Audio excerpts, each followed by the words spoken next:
Well, let me introduce you to the elephants here at Chester Zoo in England. If they look slightly curious, that's likely down to the fact that they haven't seen many people over the past 3 months or so under lockdown, aside from their keepers. Now, in a last-ditch attempt to save zoos, they will be allowed to reopen here in England from Monday, but certainly times have been tough, with keepers telling me here they even had to consider the worst-case scenario of rehoming this lovely family, of even potentially splitting this small herd up. But it fortunately hasn't come to that. They will be allowed to reopen, but around the world it is a perilous situation for zoos and animals. Take a watch.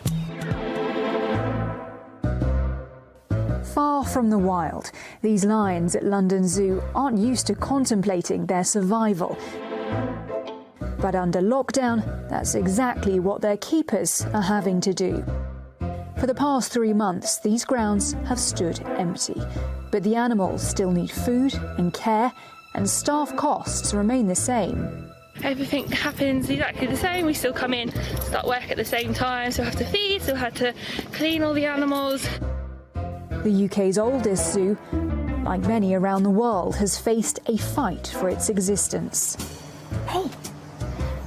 Well, these guys are the overlooked victims of the coronavirus pandemic. London Zoo is home to 20,000 animals alone. It's only been closed once in its 192-year history, and that was during the Second World War. But now closed to the public, no revenue is coming in. And these guys, well, they're hungry. They still need to be fed, of course. And just like us humans, they're also feeling the effects of social distancing.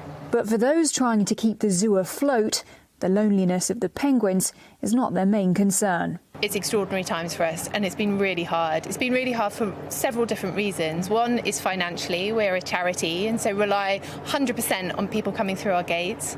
And so when we decided to close the gates that day, our income dried up. Zoos across England will finally be allowed to reopen with social distancing restrictions on Monday.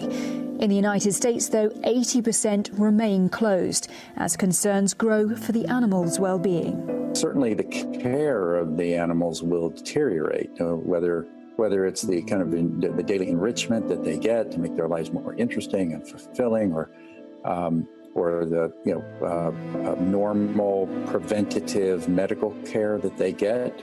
In Canada, the Calgary Zoo sent its star pandas home to China, worried that disrupted supply chains would leave these two without enough bamboo to survive.